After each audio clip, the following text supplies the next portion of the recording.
Ang Battle of Yultong ay isa sa pinaka-importanteng lokasyon ng pag-atake ng mga Chinese sa United Nations Defense Line.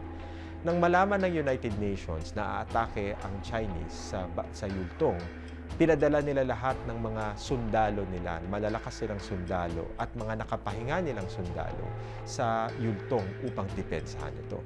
Pinadala dito ang Pilipino. Nagtayo ng defense line ng UN forces at ang mga Pilipino ay napagitnaan ng mga Turkish at Puerto Ricans laban sa mga puwersa ng North Koreans at sundalo ng China. The 10th BCT or the Filipino soldiers were engulfed that time. Kaya natabunan tayo sa sobrang dami ng mga kalaban natin. Sa panahong tila, nawawala na ng loob ang ibang sundalo. Nagpatuloy ang pagpapakita ng kabayanihan ng 10th BCT sa pangunguna ni Captain Conrado Yap. Meron na kasing utos sa UN Command Forces na mag-withdraw o umatras dahil lihado na sila pagdating sa bilang ng mga kalaban.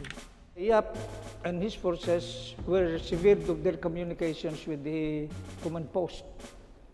And they could not receive, in spite of the fact that at this point na, they were ordered to withdraw. And of course, they did not know about this, and so they did stay put there.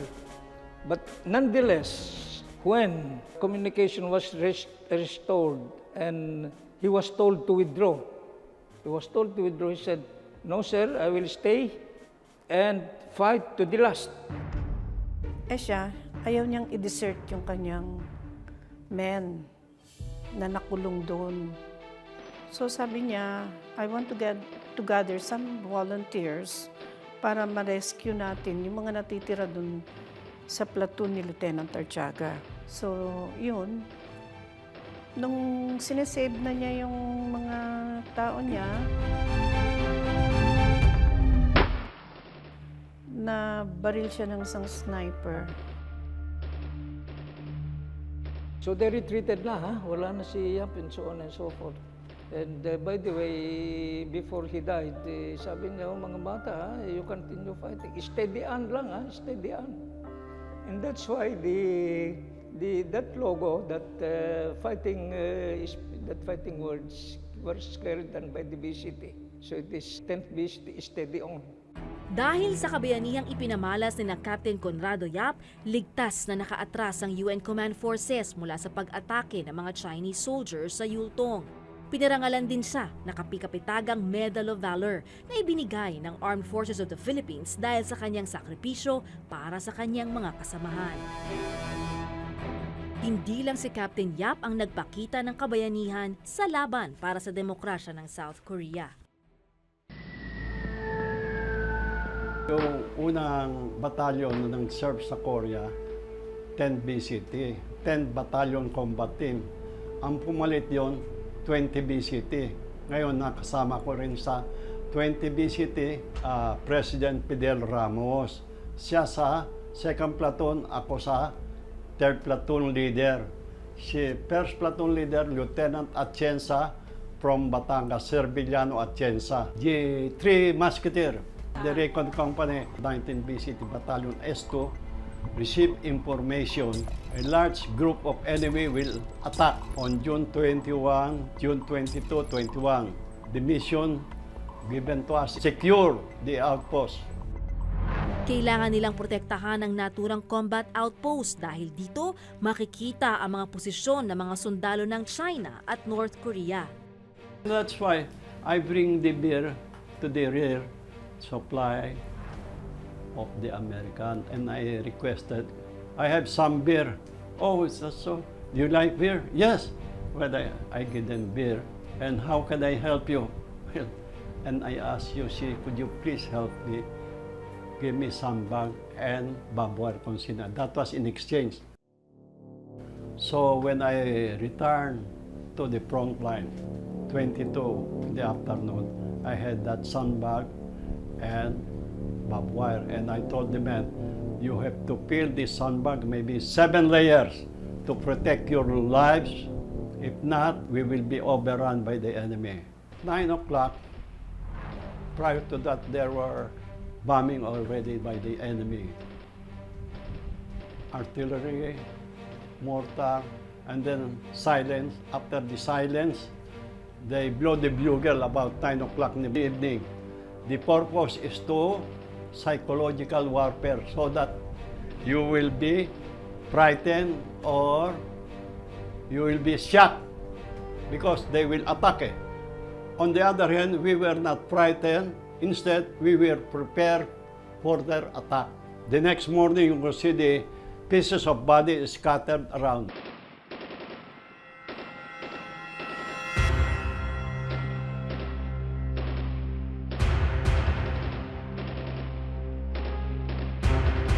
It was again successful. In fact, the people and the headquarters, they thought our outpost was already overrun. No, we stay put. That is how the Filipino soldier stand, the bravery, and they did not move. Ang isa sa pinakamalaking advantage natin that time is that lumaban sa pangalawang digmaang pandaigdig. Lumaban tayo kasama ang kapwa Amerikano. At yung mga kagamitan natin doon ay sa digmaan sa Korean War ay mga gawa ng Amerikano. So sanay tayo sa mga taktika at estratehiya ng Amerikano. Kaya gustong-gusto tayo ng mga Amerikano.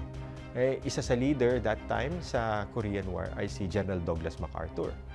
Nalaman niya mga Pilipino yan, hindi niya binigyan masyado ng pagtutok kasi alam niya ang mga Pilipino profesional. In fact, MacArthur said, "You give me 10,000 Filipino soldiers and I will conquer the world." Because he knows the capabilities based on the bataan pa. Mula sa kamay ng North Korea, tuluyang nabawi ng UN forces ang Seoul noong Setyembre 1950. Makalipas ang halos 3 taon ng labanan, nagkaroon ng Armistice Agreement o kasunduang pansamantalang paghinto ng labanan ang North at South Korea na pinirmahan sa Panmunjom noong July 27, 1953. What ended the war was not a formal treaty. It was only an armistice, meaning to say formalization of the ceasefire. So the effect is that up to now, if you will ask people, knowledgeable people, they will tell you that the war has not yet been ended. There is still technically at war, meaning to say the South Koreans vis-a-vis the North Koreans are still technically at war up to this time because there was no formal treaty ending the war. Noong December 1953, sinimulang ipadala ang 2nd BCT para tumulong sa seguridad at rehabilitasyon ng South Korea na nooy sirang-sira dahil sa nagdaang gera. Yung mga parang barangay sa atin dito, may mga tao pero ang bahay nila talagang sirang-sira. Battalion commander noon sa amin, pagka weekend, yung mga walang ginagawa sa inyo, punta kayo doon sa sa mga village. Dalhin nyo yung mga hindi natin nakakain dyan ng mga sirasyon at parang ibigay dun sa mga bata. Kasi may mga bata, pagka nakakita ng sundalo, talagang takbo sila na nagsumasalubong.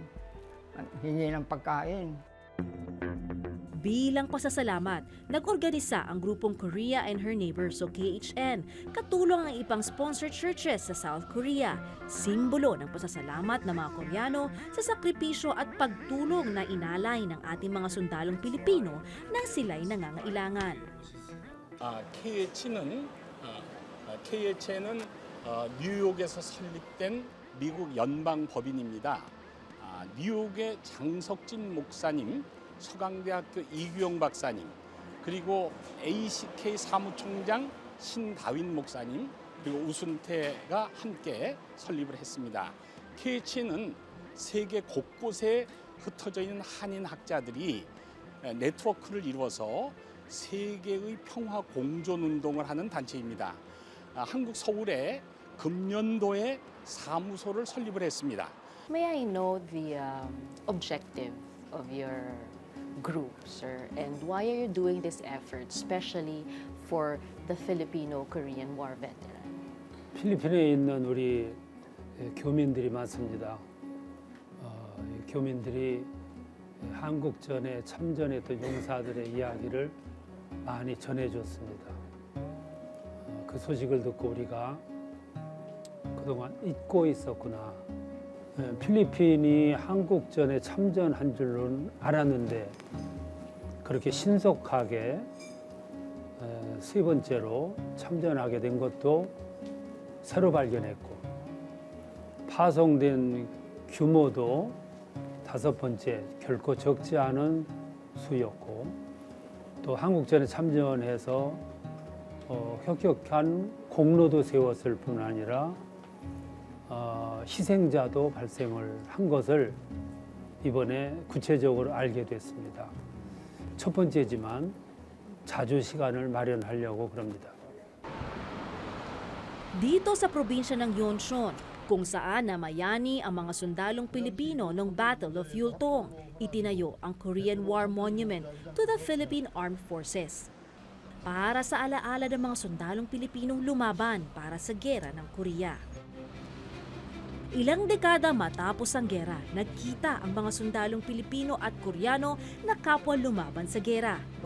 Thank you, Lord, for bringing our Philippine veterans from all the Philippines to come over here, and we just pray to you for those people. Present the flowers to those people.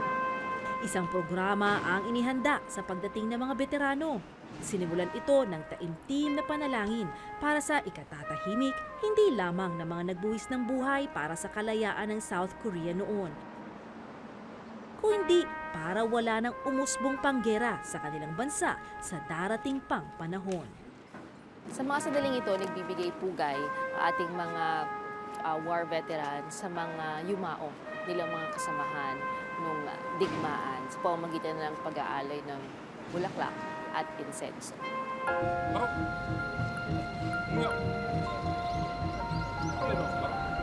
고맙습니다. Lieutenant, Lieutenant.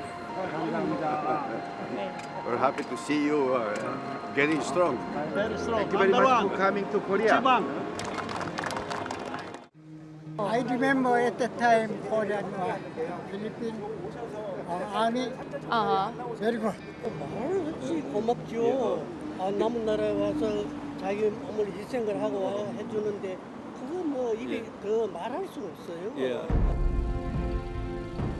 Malaki ang pagpapahalaga ng mga South Korean sa kanilang nakaraan. Isa sa mga patunay nito ang War Memorial of Korea kung saan makikita ang mga bakas, kasawian at pasasalamat ng South Korea sa lahat na nagsakripisyo para makamit nila ang kanilang kasarinlan. And how long will Korea be this thankful to the Philippines? Because our veterans, as you can see, they're very overwhelmed.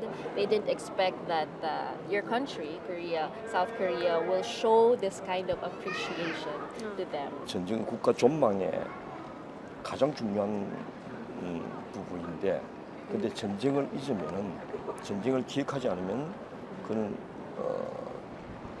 국가가 망할 수가 있습니다. 그래서 전쟁을 국민들이 늘 기억해요. 특히 젊은 세대일수록 더 기억해요. Thank you for your veterans. Nasaksihan namin mismo kung paano pasalamatan ng mga ordinaryong mamamayan ng South Korea ang ating mga veterano. We always thank you for your country because of your send, come be true, to help us. We remember everything. You're here, leaving us, very peacefully. Thanks to you. Thank you. Sa aming paglilibot sa loob ng museo kasama si General Santos, tila na nariwa sa kanya ang alaala ng nakaraang gerang kanyang pinaglaban. Pero may isang pangbihirang bagay siyang natuklasan na talaga namang ikinagulat ng veterano.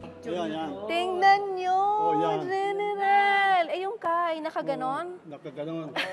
Pareho rin si... Ngayon ko lang kayo nakitang naiyak sa kakakwento. Bakit po kayo naging emotional now, General? Because I was touched. I did not know it will be displayed here.